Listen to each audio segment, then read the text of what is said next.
Então, vamos lá seguir a nossa saga, a nossa aventura filosófica aqui no Krauscast. Seja muito bem-vindo, seja muito bem-vinda. É muito massa a gente ter essa possibilidade, sabe, livremente de compartilhar conteúdos carregados de criticidade. E já adiantando a vibe aqui, vamos falar de filosofia helenística, certo? A gente está construindo aqui uma base massa de conteúdos que certamente você dialogando com esses pensadores ou olhando para esses conceitos, essas ideias, isso agrega alguma coisa. Ninguém aqui é obrigado a concordar com ninguém. A gente, na verdade, está tentando criar uma motivação, sabe? Para novas perguntas, novos questionamentos e que isso possa, de alguma forma, surtir um efeito legal em mim, em você que está ouvindo, de desconstruções, sabe? De autoconhecimento. Acho que isso é bem legal.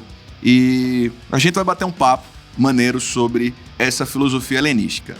Mas eu quero aproveitar esse start do nosso papo justamente para trazer aqui uma recomendação também, sabe? Tipo, nós estamos nas redes sociais, nas mais diversas redes, então você pode procurar o Professor Kraus. Se de repente você já achou, é maneiro que você siga o que tem para seguir, se inscreva no que tem para se inscrever, curta o que tem para curtir, pode deixar também comentário, sugestão, onde cabe esse espaço aí, onde tem essa opção, essa alternativa. É muito legal esse engajamento e também esse compartilhamento para que mais pessoas possam chegar junto aí e compor essa comunidade das ciências humanas, da cultura pop, da criticidade. Enfim, eu resolvi bater esse papo com você sobre filosofia helenística porque é um tema que está meio que no link histórico, cronológico que a gente vem apresentando aqui no Krauscast. E não só por isso, porque realmente eu curto bastante esses papos sobre filosofia helenística, porque nós não temos necessariamente grandes pensadores da envergadura de um Heráclito, da envergadura de um Platão, sabe? Mas nós temos uma galera que trouxe algumas provocações bastante pertinentes em qualquer contexto, sabe? Tipo, são clássicos, são atemporais e permanecem, evidentemente, atuais.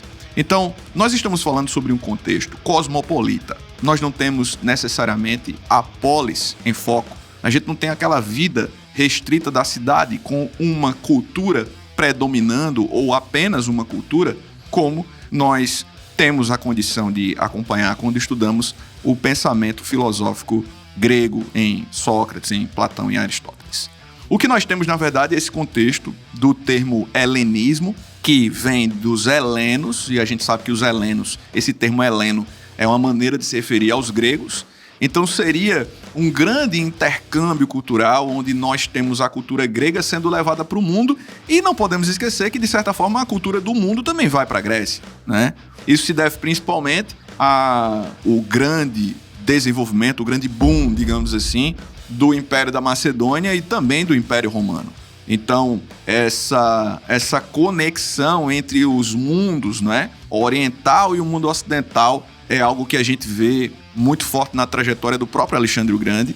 E nessa ideia de desenvolvimento, de expansão territorial, de anexação, né, de territórios e de assimilação de culturas e saberes, que fez parte desses impérios aí.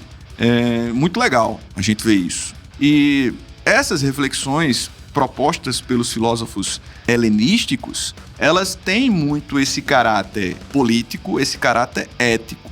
Podemos dizer que as grandes preocupações eram essas, com a ética, com a política, com a vida em sociedade.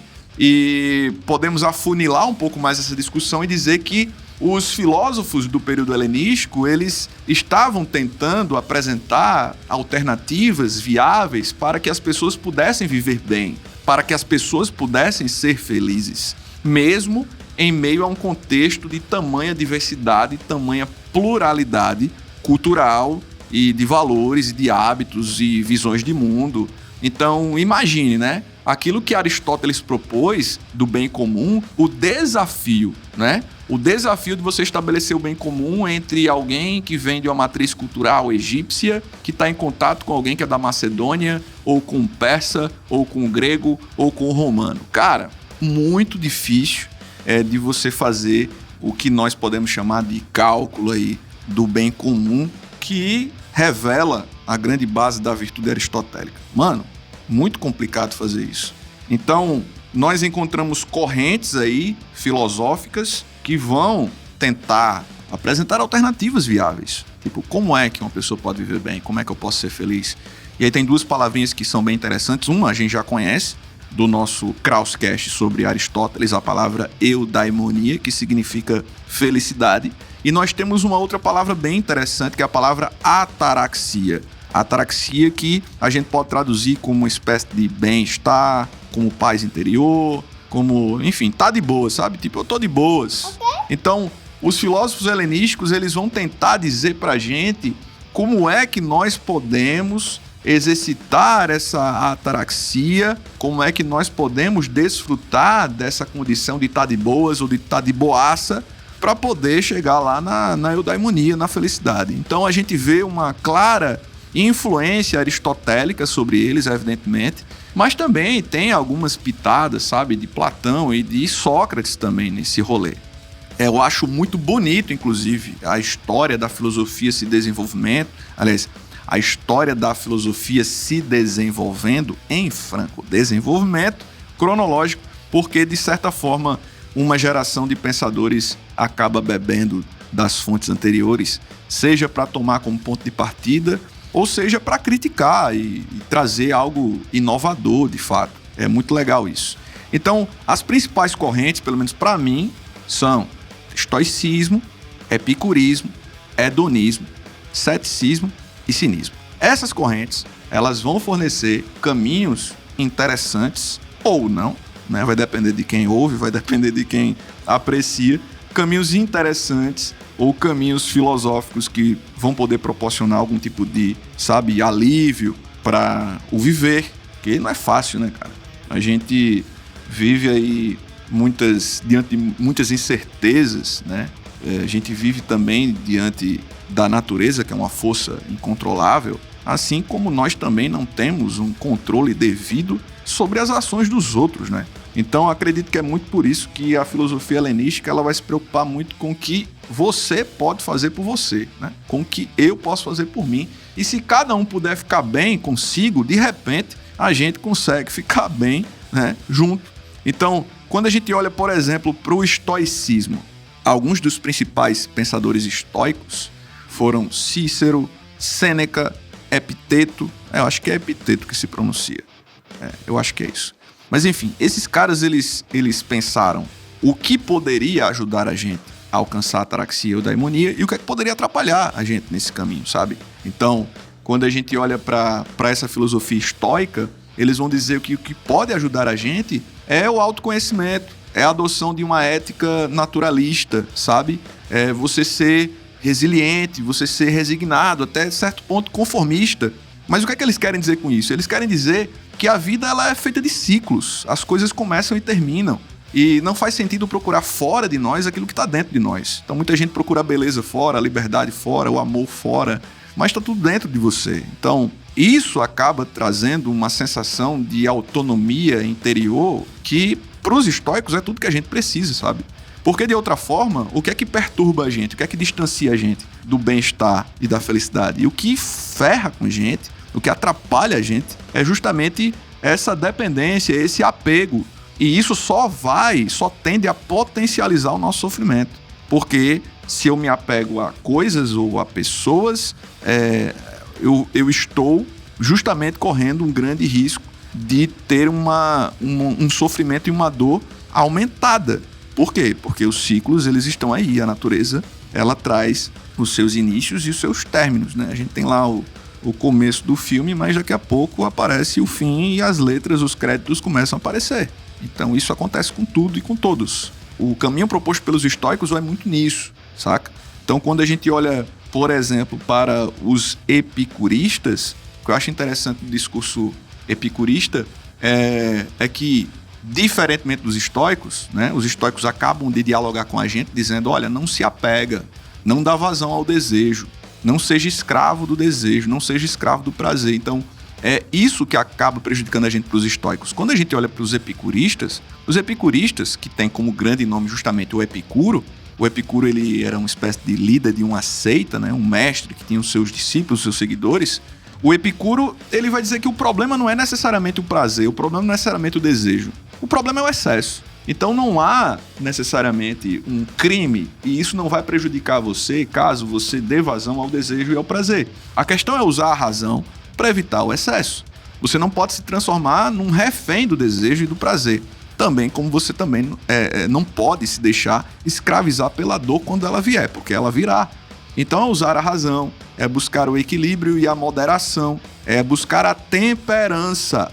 É isso que os epicuristas eles vão pregar. E essa é a base fundamental. Claro, a gente encontra muitos outros ensinamentos dentro da filosofia estoica e dentro da filosofia epicurista. A gente está aqui tentando justamente se apegar ao básico, ao primordial, sabe? Aquele pilar fundamental, aquela coluna de onde nós vamos extrair outros ensinamentos que são também muito importantes e muito válidos. Quando nós encontramos, por exemplo, os hedonistas, e a palavra hedonismo ela vem sendo muito discutida nos últimos anos, principalmente por cientistas sociais, enfim, o hedonismo ele vai dizer que a questão está toda no prazer. E aí tem um pensador hedonista bastante relevante, que é o Aristipo, e ele vai dizer que o prazer é o que vai trazer a ataraxia e o que vai trazer a eudaimonia. E a sua ausência é o que faz com que a gente fique mal. Então, qual o problema do prazer? Quanto mais, melhor. Então, esse discurso é um discurso que permanece atual, porque a gente vê muita gente que pauta, de fato, porque uma coisa é você desejar e buscar o prazer, outra coisa é você colocar isso como uma espécie de divindade na sua vida, né? Então, tem gente que exagera. Enfim, cada um é livre para fazer o que quiser. As pessoas acham que é assim que, nesse posicionamento hedonista, que vão conseguir ficar bem. Então, cada um. Mas isso não é necessariamente novo, é isso que eu estou querendo dizer, isso não é necessariamente novo.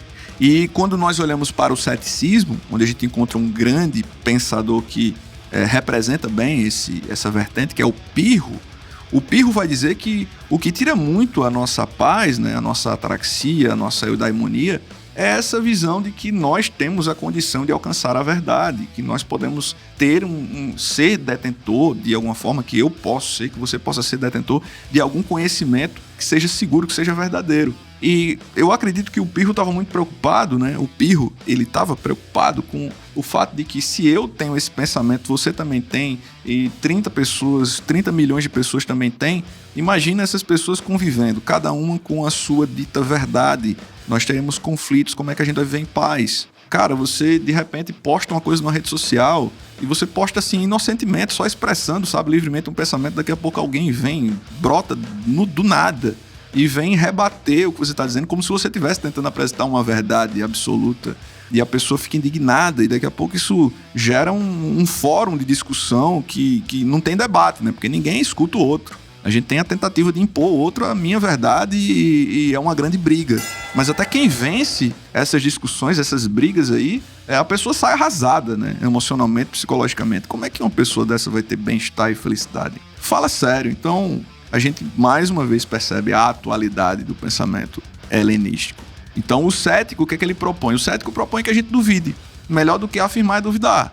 Não que eu não possa afirmar, mas quando eu for afirmar, que eu afirme, sabe, calçando ali as sandálias da humildade, entendendo que o que eu estou dizendo é apenas uma ideia, um pensamento meu, que pode ser válido ou não, e que pode mudar ou não, mas que o outro também é livre para pensar o que ele quiser.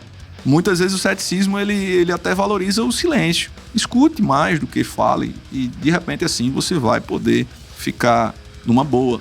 E eu acho que o cinismo também é muito legal. Nós temos aí uma figura que é do Antístenes, que dizem que foi discípulo de Sócrates, e o cara mais famoso do cinismo foi Diógenes. Você já deve ter ouvido falar do Diógenes, era um cara que vivia nas ruas da Grécia, peladão, dentro de um vaso, adotou como família cães de rua. Dizem que ele era um cara que tinha até posse, mas abdicou de tudo para viver na rua. Dizia que os cães de rua eram mais confiáveis e dignos de afeto do que as pessoas. E cinismo vem de quínicos, que significa cão. Então, meio que o Diógenes vivia como um cão na rua. Não tô dizendo que ele vivia latindo no meio da rua, não é isso. Mas ele era um cara que ele representava muito bem a filosofia cínica. Então, para os cínicos, o que tira o nosso bem-estar e a nossa felicidade são as convenções sociais, são os padrões. É viver uma vida inautêntica, seguir um roteiro ditado pelos outros. Então, como é que você vai ser feliz assim, se você não é você? Se você não vive o que você gostaria de viver? Não é ser fora da lei, não é ferir as pessoas, não é disso que se trata. Até porque a filosofia helenística está buscando algo que seja aplicado à pessoa. E não é para trazer dano para si, nem para trazer necessariamente dano para os outros. Pelo menos a proposta não é essa. Então, o caminho para você conseguir alcançar a ataraxia ou eudaimonia passa muito por ter uma vida autêntica. Por ser quem você é, sabe? Por assumir os seus valores, seu comportamento, suas ideias, sua estética, suas palavras. Então, para os cínicos isso estava muito claro. Priorizar quem você é. De repente, assim, vivendo aquilo que você sonha, aquilo que você sente, aquilo que você quer, você poderia estar mais próximo dessa paz interior, desse bem-estar e da própria felicidade. Então, assim, a gente fez um percurso muito legal por aquilo que eu considero humildemente, aquilo que é mais interessante ou mais importante dessas filosofias que, como eu falei, se configuraram historicamente como alternativas para que as pessoas pudessem viver bem, para que as pessoas pudessem desfrutar do que nós chamamos de felicidade, certo? Então, é muito por aí, vale muito a pena, sabe, se aprofundar a partir dessas provocações que você vem encontrando aqui no Krauscast. Uma das ideias, uma das intenções é provocar você também a se aprofundar, procurar leituras. Tem livros aí muito legais sobre esses pensadores que vêm aparecendo aqui, que começam a aparecer no Krauscast e que você pode ter a sua própria leitura, a sua própria interpretação. Isso é muito válido, cara. Isso é muito legal. Então, mais uma vez, eu quero motivar você a conhecer as nossas redes. Nós estamos presentes aí com textos, com imagens, com vídeos, com áudios, enfim, sempre promovendo o senso crítico. Então, curte aí o que dá para curtir, se inscreve, segue, compartilha, comenta e nós estamos juntos. Esse foi o nosso Krauscast sobre filosofia helenística.